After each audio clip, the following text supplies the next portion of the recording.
চলতি মাসের শেষে অথবা আগস্টের শুরুতে চূড়ান্ত ভোটার তালিকা প্রকাশ করা হবে।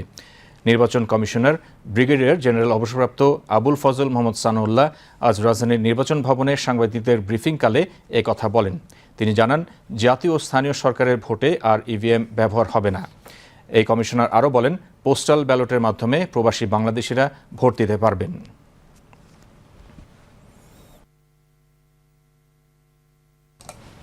প্রবাসী বাংলাদেশিরা এবারে ভোট দিবেন এবং ভোটের পদ্ধতি হবে পোস্টাল ব্যালট।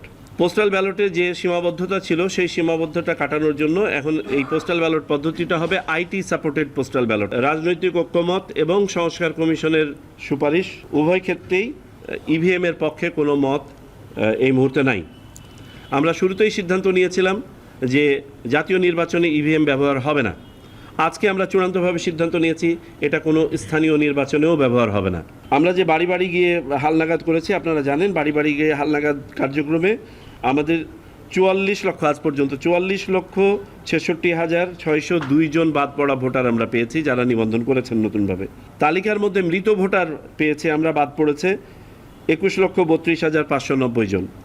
এই 44,66,000-এর একটা সম্পূরক তালিকা অতি শীঘ্রই, quite possibly by next week, এটা পাবলিশ হবে। হওয়ার পরে এটার উপরে যদি কোনো ওজোর আপত্তি থাকে সেটা নিষ্পত্তি করে আমাদের জুলাইয়ের শেষ বা অগাস্টের শুরু নাগাদ চূড়ান্ত ভোটার তালিকাতে এনারা ঢুকে যাবেন। এর আগে প্রধান নির্বাচন কমিশনার এএমএম নাসির উদ্দিনের সভাপতিত্বে সভায় 4 নির্বাচন কমিশনার ও ইসির সিনিয়র সচিব সহ ঊর্ধ্বতন কর্মকর্তাগণ উপস্থিত ছিলেন।